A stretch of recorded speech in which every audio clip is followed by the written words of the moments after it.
Hello बच्चों, कैसे हैं आप लोग। आज लेकर आए बेटा नीट के लिए स्पेशल टॉपिक जिसका नाम है माइटोकॉन्ड्रिया फॉर नीट स्टूडेंट्स। ठीक है बेटा, जो नीट की तैयारी कर रहे हैं उनके लिए बहुत स्पेशल टॉपिक है और बहुत इंटरेस्टिंग। और आप चाहते हो, नीट वाले स्टूडेंट चाहते हैं कि जो भी मैं टॉपिक पढ़ूं उसमें जितने भी रिलेटेड टर्म्स हैं जो भी एग्जाम के लिए बहुत इंपॉर्टेंट है, इस टाइप के भी क्वेश्चन आ सकते हैं। यानी कि आप सोचते हो कि जो भी टॉपिक पढ़े और उसको हम कंप्लीट पढ़ें ताकि इधर उधर से और कोई क्वेश्चन ना राइज हो जाए उससे, खासकर बायोलॉजी में। ठीक है, तो मैंने माइटोकॉन्ड्रिया तो पढ़ा, पर ये क्वेश्चन कहाँ से आ गया ये तो हमने देखा ही नहीं, सुना ही नहीं था। तो कोई भी टॉपिक हम जब पढ़ेंगे तो उससे रिलेटेड बायोलॉजी के लिए, नीट स्टूडेंट के लिए वो चाहेंगे कि हर एक टॉपिक मैं पढ़ लूँ, हर टॉपिक वो देख लूँ ताकि मेरे नीट के लिए बहुत ही हेल्पफुल हो। ठीक है, तो आप यही सोचते हो। तो नीट के लिए, बच्चों के लिए पहले माइटोकॉन्ड्रिया से स्टार्ट करते हैं, माइटोकॉन्ड्रिया से रिलेटेड। उसके बाद हम लोग धीरे धीरे अपने स्टडी जारी रखेंगे नीट के लिए। तो माइटोकॉन्ड्रिया चले स्टार्ट करें और इसको फोकस बना के रखना। टॉपिक चलता रहेगा, आप इस पर फोकस में क्या कर रहे हैं, क्या हम लोग सीख रहे हैं, क्या हम लोग गेन कर रहे हैं, इस पर हम लोग ध्यान देना है। स्टार्ट करें बेटा, चलिए। माइटोकॉन्ड्रिया है क्या? बोला माइटोकॉन्ड्रिया स्मॉल ग्रैनुलर टाइप का भी होता है और फिलामेंटस टाइप का भी होता है। फिलामेंटस टाइप का पतले रेसे जैसा, और सेमी ऑटोनोमस आप जानते हो। सेमी ऑटोनोमस मतलब इसमें डीएनए भी पाया जाता है, ठीक है ना, इसलिए उसमें रेप्लिकेशन की भी यानी कि डिवीजन होने की कैपेसिटी होती है, इसलिए सेमी ऑटोनोमस कहते हैं इसको हम डील करेंगे लास्ट में। Body which take part in oxidative phosphorylation यानी कि एटीपी सिंथेज में, क्रेब्स साइकिल फॉर्मेशन में, सेलुलर एक्सप्रेशन में पढ़ा था। ग्लूकोज जब ब्रेक डाउन होता है ग्लाइकोलिसिस के बाद क्रेब्स साइकिल्स, ठीक है, एटीपी सिंथेसिस में, एनटीपी फॉर्मेशन में, और also known as the powers of cell of house, ठीक है ना, power house of the cells. क्यों? क्योंकि भाई एनर्जी इसमें से बनता है, क्रिएट होता है। एक एक पॉइंट हम लोग आगे सीखेंगे, पूरे बारे में डील स्टडी हम पूरा अच्छे से स्टडी करेंगे। ठीक है, अब बात करते हैं बेटा डिस्कवरी और इससे एसोसिएटेड जितने साइंटिस्ट हैं उनके बारे में पढ़ेंगे हम लोग थोड़ा सा। कॉलिकर डिस्कवरी सबसे पहले किसने देखा? 1880 में कॉलिकर ने फ्लाइट इंसेक्टेड, ठीक है ना, जोड़ने वाले इंसेक्ट है, उनके मसल्स में देखा। क्या नाम रखा उनका? सार्कोसोम्स। यानी कि सबसे पहले किसने देखा? कॉलिकर ने 1880 में। क्या नाम रखा? सार्कोसोम। किसमें देखा? इंसेक्ट में, ठीक है ना, उनके मसल्स में देखा। दूसरा फ्लेमिंग ने भी देखा। फ्लेमिंग याद रखना, कॉलिकर ने ग्रेनुलर टाइप का माइटोकॉन्ड्रिया देखा, जबकि फ्लेमिंग ने 1882 में फिलामेंटस टाइप का माइटोकॉन्ड्रिया देखा। नाम अभी माइटोकॉन्ड्रिया मैं बोल रहा हूं, लेकिन उस समय माइटोकॉन्ड्रिया टर्म्स नहीं आया था, ठीक है ना। तो फिलामेंटस टाइप का माइटोकॉन्ड्रिया देखा और उसका नाम क्या रखा? फिला रखा, ठीक है। फिर उसके बाद अल्टमान 1890 में उसका प्रेजेंट गिव द टर्म्स, इसका नाम क्या रखा? बायोप्लास्ट, ठीक है। अल्टमान ने 1890 में इसका नाम क्या रखा? बायोप्लास्ट। क्यों रखा? Consider as the mitochondria as a symbiotic bacteria. इसका सिम्बायोटिक रिलेशनशिप होता है बैक्टीरिया से। बैक्टीरिया से रिलेटेड इनकी प्रॉपर्टी होती है जो हम लोग पढ़ेंगे अभी ओरिजिन ऑफ द माइटोकॉन्ड्रिया, कि माइटोकॉन्ड्रिया का ओरिजिन कैसे हुआ, इस टाइप में। तो सिम्बायोटिक बैक्टीरिया एक तरह ये हेल्प करता है। सिम्बायोटिक आप टर्म समझते हो, दोनों को बेनिफिशियल हो, जैसे लाइकेन में, फंगाई और एल्गा में, ठीक है। और सी बेंडा 1897 में जिसने माइटोकॉन्ड्रिया टर्म दिया, यानी कि इसका जो ग्रैनुलर टाइप का था, फिलामेंटस टाइप का था, जो जिन्होंने स्ट्रक्चर देखा उसका प्रेजेंट नेम किसने दिया? सी बेंडा ने 1897 में। तो यहां पर माइटोस कॉन्ड्रिया, माइटोस मतलब थ्रेड लाइक, कॉन्ड्रिया मतलब ग्रैनुल्स, माइटोकॉन्ड्रिया यानी कि थ्रेड लाइक ग्रैनुल्स, ये हमको मिला। क्लियर है? अब इसके आगे की हम लोग हिस्ट्री देखेंगे। पहले इसका स्क्रीनशॉट ले लीजिए और ये पेज नंबर 1 आप लिख लो। ये पेज नंबर कितना बेटा? पेज नंबर 1, ठीक है। और इसका स्क्रीनशॉट ले लो। फिर इसके आगे हम लोग कौन कौन से साइंटिस्ट हैं इसको देखना है अच्छे से। स्क्रीनशॉट ले लो बेटा।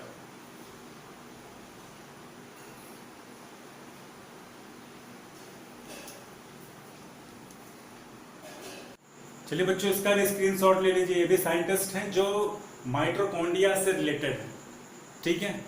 ये सारे टर्म्स आपके नीट एग्जाम में पूछे जा सकते हैं, कौन से साइंटिस्ट किससे रिलेटेड हैं। जैसे फॉर एग्जांपल पैलेडे और जोस्ट्रेन 1935 में डिस्क्राइब किया था। क्या डिस्क्राइब किया था? अल्ट्रा स्ट्रक्चर ऑफ माइटोकॉन्ड्रिया, ठीक है ना। तो आपसे पूछ सकता है क्वेश्चन कि माइटोकॉन्ड्रिया का अल्ट्रा स्ट्रक्चर किसने डिजाइन किया था, किसने डिस्क्राइब किया था? पैलेडे, ठीक है। अल्ट्रा सेंट्रिफिकेशन, माइटोकॉन्ड्रिया को उसके सेल ऑर्गेनेल से, डिफरेंट सेल ऑर्गेनेल से कैसे निकाला गया था, किससे प्रोसेस के द्वारा? तो आप बोलोगे अल्ट्रा सेंट्रिफिकेशन। किसने किया था? एग्जाम्पल दिया हुआ है, ठीक है। F1 पार्टिकल के बारे में कहाँ पाया जाता है? इनर मेम्ब्रेन, माइटोकॉन्ड्रियल मेम्ब्रेन पाया जाता है। किसने किया था? इसने। तो हर एक टर्म्स हम नहीं चाहते हैं कि आपका कोई भी टर्म छूटे माइटोकॉन्ड्रिया से, ठीक है। इसके स्क्रीनशॉट ले लो। एक बार आगे चलते हैं फिर। ये तीसरा बेटा टर्म है, स्क्रीनशॉट ले लीजिए, ठीक है। ये तीसरा स्क्रीनशॉट है आपका। इसमें नायस एंड एफ ज़ेलियस 1965 में रिपोर्टेड द माइटोकॉन्ड्रियल डीएनए। रैकर ने बताया था F1 पार्टिकल के बारे में, it is site of ATP synthesis. ये सब है और सारे भी साइंटिस्ट आएंगे, लेकिन अब उनको उनके साथ में, यानी कि जैसे जैसे वो टर्म आएगा वैसे वैसे उनका डिस्कवर नेम भी दे दिया जाएगा, ठीक है ना। कौन किसने वो टर्म्स, कौन किसने वो खोज किया। जैसे क्रिस्टी आएगा रास्ते में, ऑक्सीसोम आएगा रास्ते में, तो वहीं पर उनको टर्म्स, उनके साइंटिस्ट के नाम भी दे दिया जाएगा, ठीक है बेटा। इसमें आपको पेशेंस रखना है, ताकि आप लोगों को कोई भी टॉपिक अगर पढ़ते हो तो उसका कंप्लीट कंसेप्ट आपको जानना है। ये आपके नीट स्टूडेंट के लिए बहुत ही ज़रूरी है, ठीक है ना। बात समझ में आ रहा है बेटा? चलो स्क्रीनशॉट ले लो, फिर अगले टर्म में बात करते हैं। अब हम बेटा ऑकरेंस के बारे में बात करेंगे। इसकी ऑकरेंस कहाँ कहाँ पाए जाते हैं। आप देख रहे हैं जैसा कि सारी यूकैरियोटिक सेल्स में ये पाए जाते हैं, लेकिन एक्सेप्ट आरबीसी, मैच्योर आरबीसी में ये एब्सेंट होते हैं। हाँ, हालांकि ये पाए जाते हैं जब वो मैच्योर से पहले स्टेज में पाए जाते हैं, यानी कि प्री स्टेज में ये पाए जाते हैं। और also absent in bacteria, PPLO, cyanobacteria, यानी कि प्रोकैरियोट्स में ये बिल्कुल नहीं होता है। लेकिन हाँ, इनका जो सेल मेम्ब्रेन है ना, उनके पास कुछ ऐसे रेस्पिरेटरी एंजाइम होते हैं जो ग्लूकोज का या न्यूट्रिएंट्स का ब्रेक डाउन करने में, एनर्जी प्राप्त करने में ये मदद करते हैं। हाँ, और जो ओल्ड मेमेलियन जो होते हैं उनके जो आरबीसी होती है उसमें ये एब्सेंट होते हैं। That's it. और इसमें इसका स्क्रीनशॉट लीजिए, फिर अगला स्टेज देखते हैं। अब इनका शेप जो होता है वो वेरिएबल होता है। वेरिएबल का मतलब क्या होता है कि अपनी शेप को, ये नहीं कि ह्यूमन जैसा ही बिल्कुल एक जैसा शेप है। इनका शेप जो होता है अलग अलग शेल्स में या अलग अलग एनिमल्स में इनका शेप वेरिएबल होता है। इसलिए इसको, इस टर्म को हम लोग क्या बोलते हैं, ऐसे ऑब्जेक्ट जिनका शेप बदलता रहता है या अलग अलग ऑर्गेनिज्म में अलग अलग है, तो उसको बोलते हैं प्लियोमॉर्फिज्म। तो ऐसा ही माइटोकॉन्ड्रिया में होता है। कभी वो रॉड सेपेट होता है, कभी स्फेरिकल होता है, कभी इलोंगेटेड फिलामेंटस लाइक स्ट्रक्चर होता है। इसलिए माइटोकॉन्ड्रिया को हम प्लियोमॉर्फिक स्ट्रक्चर भी इनका कहते हैं, प्लियोमॉर्फिक शेप होता है। फिगर में, जो फिगर मैंने लिखा है उसमें एक स्क्रीनशॉट में हम आपको एक फिगर दिखा रहे हैं, जिसमें रैट में, चाहे स्पर्मेटोसाइट्स में, लीवर सेल्स में, ये सब में अलग अलग इनका शेप पाया जाता है, ठीक है। देखिए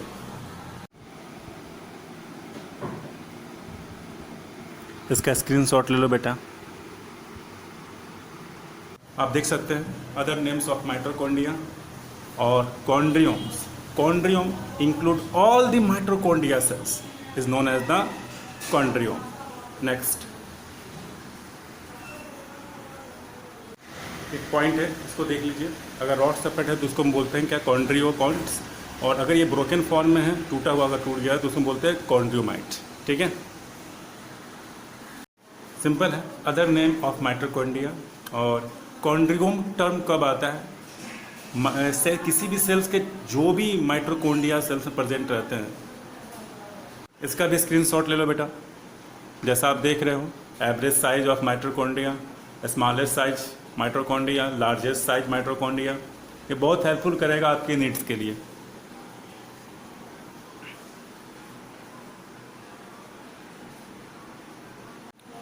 अब रही बात नंबर की बेटा, तो यहाँ पर पहला पॉइंट ये है कि इसमें जो माइटोकॉन्ड्रिया का जो नंबर से वो वेरीज करता है बहुत ज़्यादा।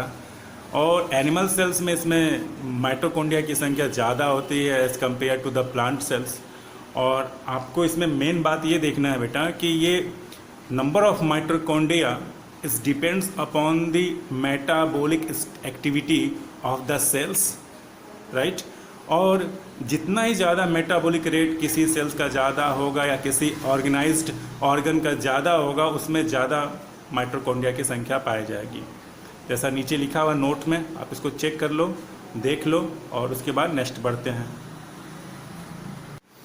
आप लोगों ने पिछली क्लास में या क्लास 11th में या फिर आप लोग पढ़ रहे होंगे माइटोकॉन्ड्रिया के बारे में, और आप लोग को पता है कि ये डबल मेम्ब्रेनस होते हैं, आउटर मेम्ब्रेन और इनर मेम्ब्रेन, और इनके बीच में एक स्पेस पाया जाता है जिसको हम बोलते हैं आउटर चैम्बर या फिर इंटर मेम्ब्रेनस स्पेस या फिर पेरी माइटोकॉन्ड्रियल स्पेस भी कहते हैं। और उसके बाद जो इनर मेम्ब्रेन है उसके भीतर मैट्रिक्स भरा रहता है जिसको हम बोलते हैं इनर चैम्बर कहते हैं, या इंटरक्रिस्टियल स्पेस भी कहेंगे। दो क्रिस्टी के बीच में आपको क्रिस्टी दिखाई दे रहा है, क्रिस्टी ये just like cristae black colour से दिखा हुआ है, ये क्रिस्टी हो गया। और दो क्रिस्टी के बीच में हमको क्या बोलेंगे, इंटरक्रिस्टियल स्पेस हम कहेंगे। तो इंटरक्रिस्टियल स्पेस, इसमें राइबोसोम भी है, डीएनए भी है, मैट्रिक्स आपको दिखाई दे रहा है। जो इसमें इनर चैम्बर में जो मैट्रिक्स भरे रहते हैं उसको मैट्रिक्स कहेंगे। एम फेज या सी फेज, यानी कि जो क्रिस्टी है, क्रिस्टी वो उसका जो पार्ट है या तो आउटर चैम्बर से और इनर चैम्बर से घिरा रहता है। अगर आउटर चैम्बर से अगर घिरा हुआ उसको हम बोलेंगे सी फेज या साइटोसोल फेज, और अगर इनर चैम्बर से घिरा हुआ है अंदर वाले को तो उसको एम फेज बोलेंगे या फिर मैट्रिक फेज बोलेंगे। ये तो मैट्रिक फेज। और एक और बात है, क्रिस्टी का जो हम थोड़ा सा व्यू करके बड़ा करके देखेंगे तो आपको क्या दिखाई देगा, थोड़ी थोड़ी जगह पर एक बैडमिंटन के आकार का आपको एक शेप स्ट्रक्चर दिखाई देगा जिसका नाम है ऑक्सीसोम पार्टिकल या F1 पार्टिकल या ETP। ठीक है, ये आप लोग जानते हैं, क्लास 11th में आप लोग पढ़े हो। अब नीट के लेवल में हम बात करेंगे कि आउटर मेम्ब्रेन, इनर मेम्ब्रेन, ये सब इसमें कितने उसका कंपोजिशन क्या है, उसका लेंथ, ब्रीथ, ये सब कितना होता है, डीएनए किस टाइप का होता है, राइबोसोम किस टाइप का, मैट्रिक्स में क्या क्या पाया जाता है, ये सब सारी चीज़ें जो नीट के लेवल का है वो हम लोग सीखेंगे अभी। ठीक है, तो अभी स्टार्ट करते हैं, एक एक पॉइंट को आउटर मेम्ब्रेन इनर मेम्ब्रेन करते हुए एक एक पॉइंट को हम लोग देखेंगे। हाँ, तो देखिए बेटा, माइटोकॉन्ड्रिया का आउटर मेम्ब्रेन स्मूथ होता है, कॉन्टिन्यूस होता है, सिस्टिंग स्ट्रॉन्ग, ठीक होता है, ट्राई लैमिनर होता है और परमिएबल होता है।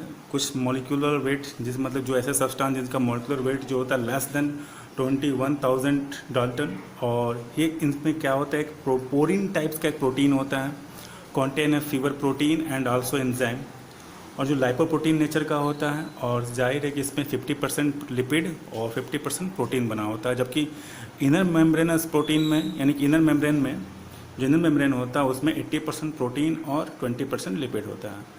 इनर मेम्ब्रेन की अगर बात करें तो इनर मेम्ब्रेन, जैसा आपने फिगर, आप ध्यान से देखिए फिगर, इनर जो मेम्ब्रेन है वो भीतर की ओर जाकर के फोल्ड हो जाता है। इस फोल्डेज स्ट्रक्चर को हम लोग क्रिस्टी बोलते हैं। और ये क्रिस्टी जो होती है डिफरेंट शेप की और डिफरेंट साइज की हो सकती है, और कभी कभी तो ये ब्रांचेड या अनब्रांचेड या ट्यूबुलर या फिंगर लाइक स्ट्रक्चर हो सकते हैं। और जनरली जो प्लांट में जो इनका जो शेप होता है वो ट्यूबुलर लाइक स्ट्रक्चर होता है, जबकि एनिमल्स में जनरली ये प्लेट लाइक स्ट्रक्चर होता है। और ऐसा किसने कहा था, हॉल, फ्लावर एंड रॉबर्ट्स ने 1974। जल्दी से इसका स्क्रीनशॉट ले लीजिए बेटा, फिर आगे बढ़ते हैं। इसमें जो रिमेनिंग पार्ट है बेटा इनर मेम्ब्रेन का, वो छूट गया था। इसमें जनरली जो शेप होता है क्रिस्टी का वेरिएबल होता है डिफरेंट टाइप ऑफ ऑर्गेनिज्म और सेल्स में। जैसे for example plate like structure जो होता है क्रिस्टी का फंगल माइटोकॉन्ड्रिया में होता है, वेसिकुलर स्ट्रक्चर या शेप होता है इग्लिना में, tubular like plate like structure या tubular like structure many protozoans, adrenal cortex और कार्पस ल्यूटियम। और जो नंबर ऑफ क्रिस्टी होता है वो डिपेंड करता है कि मेटाबॉलिक रेट कैसा है, साइज ऑफ द सेल्स कैसा है। ठीक है, जैसे हार्ट, किडनी और स्केलेटल मसल्स में इसमें क्रिस्टी की संख्या क्या होती है, ज़्यादा होती है, क्योंकि इसमें हाई एनर्जी चाहिए। हाई एनर्जी के लिए मतलब माइटोकॉन्ड्रिया ज़्यादा होगा, माइटोकॉन्ड्रिया का मतलब उसमें क्रिस्टी की संख्या ज़्यादा होनी चाहिए ताकि एनर्जी का प्रोडक्शन ज़्यादा हो सके, क्योंकि क्रिस्टी पर ही ऑक्सीसोम पार्टिकल पाए जाते हैं। और oxysome has a ATP synthetic enzyme, उनके पास होते हैं ATP रिलीज करने के लिए सारे एंजाइम पाए जाते हैं। और क्योंकि प्लांट टिश्यू सेल्स में एक्टिविटी थोड़ा कम होती है, इसलिए इनमें नर्व एक्सॉन में इनमें इसलिए इनकी क्रिस्टी की संख्या क्या होती है बेटा, कम होती है। ठीक है, अब आगे बढ़ते हैं। इसके बाद इसका स्क्रीनशॉट ले ले बेटा। तो इसमें उनको पता है कि जो इनर मेम्ब्रेन होता है उसका जो विड्थ होता है 50 to 60 एंगस्ट्रॉन होता है। इनर मेम्ब्रेन सभी परमेबल होता है। प्रोटीन जो होता है वो 80%, फास्फोलिपिड 20%। एक स्पेशल टाइप का लिपिड पाया जाता है जिसका नाम है कार्डियोलिपिड। 4 टाइप्स के इसमें 4 फैटी एसिड्स होते हैं और हम कह सकते हैं कि इसकी वजह से क्या होता है, it is impermeable for ions. Arrangement of the जो क्रिस्टल होता है वो अगर उसका हम लॉन्गिट्यूडनल एक्सिस काटे माइटोकॉन्ड्रिया तो उसके परपेंडिकुलर होता है, जबकि स्टैटिन मसल्स या न्यूरॉन्स में यही पैरेलल हो जाता है। और जो सबसे माइटोकॉन्ड्रिया की जो सबसे इम्पोर्टेंट थिंग है, जो मेन यूनिट है जिसको हमको पढ़ना है, this is a structure of A crystal. और क्रिस्टल में जो मेन इंपॉर्टेंट चीज़ है वो क्या है, ऑक्सीसोम पार्टिकल। तो अब हमारा जो लेक्चर होगा उसमें हम लोग ऑक्सीसोम यानी कि ऑक्सीसोम के बारे में पढ़ेंगे। तो आपको स्ट्रक्चर आपको दिखाई दे रहा है, यहाँ पे आपको जो क्रिस्टल दिखाई दे रहा है उस क्रिस्टल में एक बैडमिंटन शेपेड स्ट्रक्चर आपको दिखाई दे रहा है। इसी पार्ट को हम लोग क्या बोलते हैं, हम लोग ऑक्सीसोम पार्टिकल कहते हैं। ऑक्सीसोम पार्टिकल को आपको देख रहे हैं कि 3 पार्ट हैं, 3 पीसेस का, हेड पीस, स्टार पीस और बेस पीस।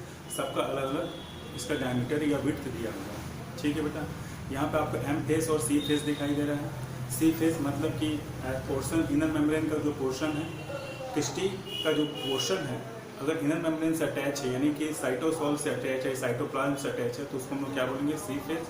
और जो बैडमिंटन का जो पार्ट है यानी कि अंदर वाला जो पार्ट है जो मैट्रिक्स से घिरा हुआ है, क्रिस्टल ऑक्सीसोम का वो पार्ट जो मैट्रिक्स से घिरा हुआ है उसको बोलते हैं M face.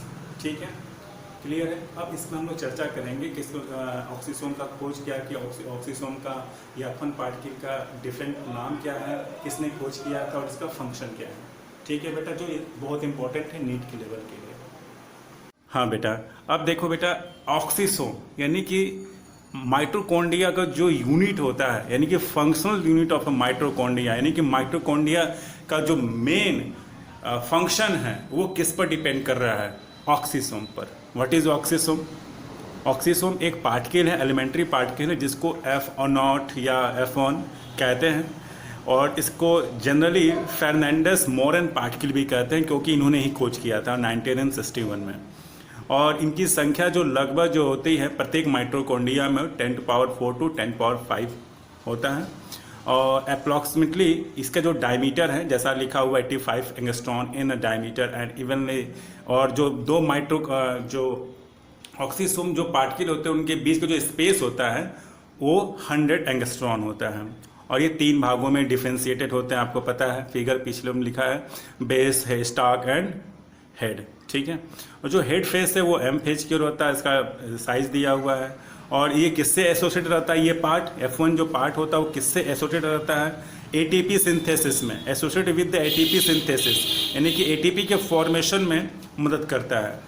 And contain ATPase. ATPase मतलब क्या हुआ, जो यानी कि एनर्जी प्रोडक्शन के लिए जो एनर्जी है, जो एंजाइम चाहिए, ठीक है ना, उसी को हम बोलेंगे एटीपीएज, यानी कि ये एंजाइम है, ठीक है, जो एटीपी के प्रोडक्शन के लिए मदद करता है। तो ये सब इसी के साथ एसोसिएटेड रहते हैं। जबकि जो बेस पीस होता है F0 टुवर्ड्स सी फेस, यानी कि साइटोसोल, यानी कि क्रिस्टल में जो ऑक्सीसोम होते हैं, ऑक्सीसोम में जो बेस पार्ट होता है और वो बेस पार्ट जो होता है किससे रिलेटेड होता है, किससे जुड़ा रहता है, साइटोसोल फेस से। आपको पीछे फिगर में दिखा है। और इसका जो लेंथ है 11 नैनोमीटर और 1.5 नैनोमीटर थिकनेस है। और ये कहाँ पाया जाता है, जहाँ पर रिस्पायरेटरी प्रॉपर्टी यानी कि रिस्पायरेटरी चेन फंक्शन होता है, जनरली प्रोटॉन चैनल के पास। अब आगे देखते हैं बेटा। तो ओवरऑल ऑक्सीसोम का फंक्शन क्या दिखाई दे रहा है कि जो F1 और F1 पार्टिकल का जो कॉम्बिनेशन है वो क्या बनाता है, वो एटीपी मॉलिक्यूल्स बनाता है बाय ऑक्सीडेशन फॉस्फोरेशन के मेथड के द्वारा। और बाकी जो इनर मेम्ब्रेन होता है ना माइटोकॉन्ड्रिया का, वो उनके पास क्या रहता है, एक कोएंजाइम्स होते हैं जो इलेक्ट्रॉन ट्रांसपोर्ट चेन में मदद करते हैं। ठीक है बेटा, और इससे हम लोग आल्सो क्या कहते हैं, एटीपी पार्टिकल भी कहते हैं क्योंकि एटीपी फॉर्मेशन करता है। ठीक है, ये आपका थोड़ा सा कंसेप्ट क्लियर हो गया ऑक्सीसोम के बारे में। आप यही सोचते हो बेटा कि जब हम नीट की तैयारी करते हैं तो हम जब भी एक टॉपिक हम उठाएं तो उसके सारे मटेरियल हमको एक साथ मिल जाएं। आपको ऐसा ना लगे कि इस किताब में ऐसा दिया हुआ, इस किताब में यहाँ इतना अच्छा मटेरियल दिया, इस किताब में ऐसा दिया हुआ। हम चाहते हैं कि आपको सारा कंसेप्ट एक टॉपिक में आपको मिल जाए और सारे रिलेटेड क्वेश्चन आप इससे सॉल्व कर सको। कोई भी नीड से संबंधित कोई भी क्वेश्चन आए माइटोकॉन्ड्रिया से रिलेटेड तो आप सारे क्वेश्चन को सॉल्व कर सको। अब हम बात करेंगे माइटोकॉन्ड्रियल चैम्बर। ठीक है, चैम्बर दो प्रकार के होते हैं, आउटर चैम्बर और इनर चैम्बर, जो भी नेक्स्ट पढ़ेंगे। ठीक है, इसको स्क्रीनशॉट ले लो बेटा। माइटोकॉन्ड्रियल चैम्बर की बात करें तो दो टाइप्स के होते हैं, एक आउटर चैम्बर और इनर चैम्बर। फिगर में आपको दिखाई दे रहा है। आउटर चैम्बर कहाँ पे आता है? टू मेम्ब्रेन के भीतर और स्पेस है, टू मेम्ब्रेन के बीच जो स्पेस होता है उसे आउटर चैम्बर। 6 to 8 नैनोमीटर और fillet with generally less denser होते हैं और वाटर मिनरल्स और कुछ सम एंजाइम से मिलकर बने होते हैं। ठीक है, अब बात करते जो मोस्ट है इनर चैम्बर में क्या पाया जाता है, यानी कि मैट्रिक्स में क्या पाया जाता है। This is also called a matrix. ठीक है बेटा, तो inner chamber is also called a matrix. ठीक है, अब इसमें हम देखते हैं कि इसमें क्या क्या पाए जाते हैं, डिटेल स्टडी। स्क्रीनशॉट ले लो बेटा। हाँ बेटा, अब हम बात करते हैं इनर चैम्बर की, और इनर चैम्बर में क्या क्या पाया जाता है आप देख रहे हो बेटा। थोड़ा डेंस और ग्रैनुलर होता है, थोड़ा गाढ़ा होता है ये, और ये प्रोटीन सिंथेसिस, लिपिड सिंथेसिस और क्रेब साइकिल के सारे एंजाइम्स में पाए जाते हैं, और लगभग 70% जो टोटल सेलुलर एंजाइम होता है इसमें पाया जाता है। इसमें जो राइबोसोम होता है वो 70S राइबोसोम, बहुत सारी किताबों में 70S राइबोसोम होता है, क्योंकि लेकिन इसमें एक्चुअल जो राइबोसोम होता है 55 to 60S राइबोसोम होता है, जो लगता है सिमिलर टू लगभग वो बैक्टीरियल राइबोसोम की तरह मिलता है। हाँ, लेकिन ये जो यूकैरियोटिक जो साइटोप्लाज्मिक राइबोसोम होते हैं उनसे छोटे होते हैं। हाँ, similar to the bacterial ribosome. Naked, circular और 2 to 6 नंबर में डीएनए पाए जाते हैं, और इसको हम बोलते हैं माइटोकॉन्ड्रियल डीएनए। और लगभग पूरे जो न्यूक्लियर जो डीएनए होता है उसका 1% जो इसमें पार्ट होता है। रिबोफ्लेविन विटामिन इसमें पाया जाता है, और साथ साथ में इसमें कुछ ग्रेनुल्स, कैल्शियम फास्फेट को कुछ आयंस और आरएनए पाए जाते हैं। इसका स्क्रीनशॉट ले लीजिए बेटा। ठीक है, अब हम बात करेंगे कि माइटोकॉन्ड्रिया सेमी ऑटोनोमस नेचर के क्यों कहा जाता है। क्योंकि माइटोकॉन्ड्रिया हमको पता है कि इसमें रिक्वायरमेंट्स तो होती है, सारी रिक्वायरमेंट्स होती है प्रोटीन सिंथेसिस के लिए, और जो माइटोकॉन्ड्रिया होते हैं वो पहले से उपस्थित माइटोकॉन्ड्रिया से बनता है, यानी कि new mitochondria arise from the pre existing mitochondria. और इसे बताया था लक एंड रीच ने 1964 में। ऐसा नहीं है कि जो सेल में जो रॉ मटेरियल उनसे माइटोकॉन्ड्रिया बन गया, नहीं, ऐसी बात नहीं है। माइटोकॉन्ड्रिया का भी डिवीजन होता है बेटा। ठीक है, लेकिन ये जो माइटोकॉन्ड्रिया का जो अपना डीएनए है जिसे हम बोलते हैं एमडीएनए, क्या इसके पास सभी सूचनाएं होती हैं, सभी उसके पास इंफॉर्मेशन होती है अपनी खुद की एक नई माइटोकॉन्ड्रिया बनाने की? नहीं, इसके पास सिर्फ 30 प्रोटीन ही होती हैं अपनी माइटोकॉन्ड्रिया बनाने के लिए, और भी उसको प्रोटीन चाहिए और भी उसको इंफॉर्मेशन चाहिए ताकि वो पूरी तरीके से संपूर्ण रूप से माइटोकॉन्ड्रिया बना सके। इसके लिए वो किस पर डिपेंड करता है? न्यूक्लियर डीएनए पर। यानी कि अगर एक माइटोकॉन्ड्रिया का पूरी तरह से डिवीजन होना है तो उसको वो डिपेंड करता है खुद के डीएनए पर और न्यूक्लियर डीएनए पर। इसलिए इसको हम क्या बोलते हैं? Semi autonomous. तो इसको एक बार रीडिंग दे दीजिए, रीडिंग अच्छे से देकर के इसका स्क्रीनशॉट ले लीजिए बेटा। अब आगे चलते हैं कि origin of mitochondria, last topic है ये, एक फंक्शन पढ़ लेंगे, खत्म इसके बाद। ठीक है बेटा? हाँ बेटा, यहाँ पर हम बात करते हैं कि ओरिजिन ऑफ माइटोकॉन्ड्रिया क्या है। तो सिम्बायोटिक या फिर प्रोकैरियोटिक ओरिजिन ऑफ हाइपोथेसिस के अकॉर्डिंग ये कहा जाता है कि जो माइटोकॉन्ड्रिया है वो act as a consider as a intracellular parasite of the cells, यानी कि सेल्स में एक पैरासाइट की तरह काम करता है। लेकिन यहाँ पर हम ये कहेंगे कि ये पैरासाइट जो होता है वो सिर्फ एक को बेनिफिट होता है, लेकिन यहाँ पर एक सिम्बायोटिक रिलेशनशिप होता है, यानी कि कोई बाहर से अंदर आया, बाहर से कोई ऑर्गेनिज्म हमारे शरीर में आता है तो वो दोनों का अगर बेनिफिशियल अगर होता हो, जैसे एस्चेरिचिया कोलाई है, ठीक है ना, ई कोलाई है, वो दोनों को बेनिफिट, हमारे इंटेस्टाइन के लिए बेनिफिट है और उसके लिए भी बेनिफिट है। ठीक उसी तरह जो माइटोकॉन्ड्रिया हमारे शरीर में आया होगा, यूकैरियोटिक सेल्स में आया होगा, उसके लिए भी दोनों के लिए बेनिफिट था। माइटोकॉन्ड्रिया से उनको एनर्जी प्राप्त होती है, एटीपीज प्राप्त होते हैं जिससे अब सेलुलर एक्टिविटी होती होगी, और माइटोकॉन्ड्रिया को भी सस्टेन रहने के लिए वो कुछ आवश्यक न्यूक्लियर डीएनए का भी यूज करते होंगे, हेल्प करते होंगे।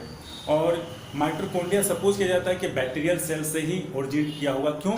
क्योंकि उसमें भी 70S राइबोसोम पाए जाते हैं अप्रॉक्स, और सर्कुलर डीएनए पाए जाते हैं जो बैक्टीरियल की तरह काम करते हैं। ठीक है बेटा, तो इसका स्क्रीनशॉट ले लीजिए। अब इसका लास्ट टॉपिक पढ़ते हैं, फंक्शन क्या है, बस खत्म हमारा टॉपिक। ठीक है बेटा, स्क्रीनशॉट ले लीजिए। बेटा स्क्रीनशॉट ले लो माइटोकॉन्ड्रियल राइबोसोम्स का 55 से हमें पता है कि राइबोसोम लार्ज और स्मॉल सबयूनिट से मिलकर बना होता है, उसका डिटेल है। अब हम बात करेंगे फंक्शन के बेटा। तो फंक्शन हम लोग क्या दिखाई दे रहा है, पहले एक छोटा सा टर्म मैंने लिखा मीटोप्लास्ट। मीटोप्लास्ट मतलब mitochondria without outer membrane is known as the mitoplast. ये कब होता है, जब डाइजेशन हो जाता है आउटर मेम्ब्रेन का एक सर्कमस्टांसेस के दौरान, ठीक है। अब हम फंक्शन की बात करते हैं। You know that power house of cells, ठीक है, स्टोरेज बैटरी भी कहते हैं, एटीपी मिल्स भी कहते हैं, क्योंकि ये पैकेट का फॉर्मेशन होता है। साथ साथ में हम ये भी जानते हैं कि intermediate product of a cell respiration, आपको पता है ना, क्रेब साइकिल का मोस्ट पार्ट यहीं पर होता है, ठीक है। यहाँ पे क्रेब साइकिल नहीं लिखे, लेकिन आप क्रेब साइकिल लिख लेना। क्रेब साइकिल का जो मोस्ट पार्ट, जो जितने भी एंजाइम्स होते हैं, ठीक है ना, वो इनर मेम्ब्रेन के पास ही पाए जाते हैं, ठीक है। और साथ साथ में ये रेगुलेट क्या करता है, कैल्शियम आयन को कंट्रोल करता है इनसाइड द सेल, और क्लोरोफिल और क्या बोलते हैं साइटोक्रोम्स के फॉर्मेशन में हेल्प करता है। साइट ऑफ ए थर्मियोजेनेसिस, इसका मतलब क्या है बेटा, यानी कि हमको पता है कि माइटोकॉन्ड्रिया करता क्या है, एटीपी रिलीज करता है, जाहिर है कि हीट प्रोडक्शन का सारा प्रोसेस जो होता है माइटोकॉन्ड्रिया के द्वारा होता है, ठीक है। तो process of heat production is called thermogenesis, ठीक है। ये जनरली किस में होता है, वार्म ब्लडेड एनिमल्स में। और साथ साथ में योग न्यूक्लियस में हेल्प करता है फॉर्मेशन में। मतलब क्या हुआ कि ए माइटोकॉन्ड्रियल क्लाउड बना है ना, लिखा a mitochondrial cloud and Golgi body control the vitellogenesis. इसका मतलब क्या, विट्लोजेनेसिस यहाँ पर ये कह रहा है कि विट्लोजेनेसिस है क्या, पहले आपने पढ़ा होगा शायद, आप पढ़ने वाले होंगे। Is the process of a yoke formation due to the formation by the nutrients, ठीक है ना। न्यूट्रिएंट के डिपोजिशन होने से क्या होता है, धीरे धीरे वो oocyte क्या करता है, या फीमेल्स oocytes वो क्या करता है, धीरे धीरे वो क्या करता है, ग्रोथ करता है। तो उसको कंट्रोल कौन करता है, ये माइटोकॉन्ड्रिया एंड गोल्गी बॉडी। और क्या है, जो स्पर्मेटिड्स का जो माइटोकॉन्ड्रिया होता है, स्पर्मेटिड का जो माइटोकॉन्ड्रिया होता है वो क्या बनाता है, मिडिल पीस बनाता है स्पर्म का, ठीक है ना, ये ड्यूरिंग द गैमेटोजेनेसिस। और हेल्प इन एपोप्टोसिस, इसका मतलब क्या हो बेटा, कि जब सेल थोड़ा इंजरी कर जाता है, थोड़ा इंजर हो जाता है, तो वो प्रोग्रामिंग करता है और धीरे धीरे उसके मेटाबॉलिक एक्टिविटी क्या होती है, घटने लगती है, अब सेल डेथ क्यों जाएगा। ये पूरा प्रोग्रामिंग हेल्प करता है कौन, माइटोकॉन्ड्रिया। ऑल्सो रिलीज अब जानते हो, नीचे तो जानते ही हो, ठीक है बेटा। इलेक्ट्रॉन ट्रांसपोर्ट सिस्टम, यानी कि सारे एंजाइम्स इसमें पाए जाते हैं मेम्ब्रेन में, ठीक है, क्लियर बेटा। तो ये सब जितना भी डाटा है बेटा, ये माइटोकॉन्ड्रिया से रिलेटेड जितने भी क्वेश्चन है, जितने भी डाटा आपके सामने रखा गया, ये सब और सब नीट के लेवल के ही हैं। आप भले ही एनसीईआरटी में उसको एक पेज में आप पढ़ लिए हो, लेकिन एक्चुअली जो है नीट के लेवल पर आप किसी भी बुक में देखो, एक साथ ऐसा कंटेंट आपको नहीं मिलेगा।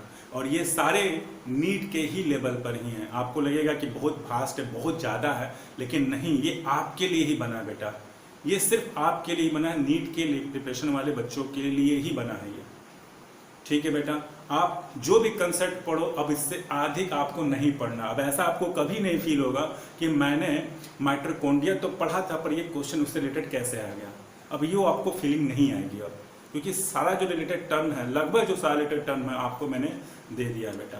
आई होप अगर आप इसे पेशेंस से, समझदारी से इसके साथ आप उसको पढ़ते हो तो आपके लिए बहुत हेल्पफुल होगा, ठीक है बेटा, ठीक है, ओके, बाय बेटा।